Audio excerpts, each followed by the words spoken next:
Naitala ng PNP ang pagbaba pa ng krimen sa bansa sa papalapit na pagtatapos ng 2025. Sa 8 focus crimes ayon sa PNP, nagtala ng pinakamalaking pagbaba ay ang rape, physical injury at murder. Ang News Now sa report. Iniulat ng Philippine National Police ang patuloy na pagbaba ng focus crimes mula Oktubre hanggang November 2025. Ayon sa PNP, nagpapakita umano ito ng positibong resulta ng mas pinaigting na operational strategies sa ilalim ng PNP Focus Agenda. Base sa record ng PNP, mula sa 3,001 incident noong October, naging 2,615 noong November. May kabuang 386 na kaso ang ibinaba o 12.86%. Binigyang diin ni Acting Chief PNP Police Lieutenant General Jose Melencio Nartates Jr.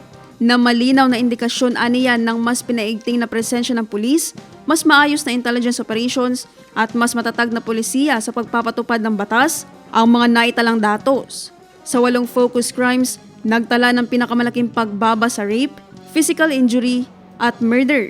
Ang rape ang may pinakamalaking pagbaba mula 550, bumaba ito ng 356 na kaso o 35.27%. Ang physical injury ay bumaba ng 65 na kaso mula 377 hanggang 312 o 17.24%, habang ang murder ay bumaba ng 40 cases mula 282 hanggang 242 o 14.18%.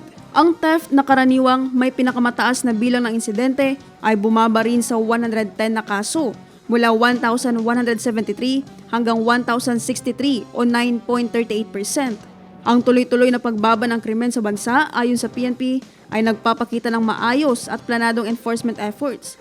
Sa cybercrime, bumaba rin ayon sa PNP ang insidente mula 379 noong October hanggang 311 noong November, 17.94% o 68 na kaso. Naphtali Velarde, iMinds, Philippines.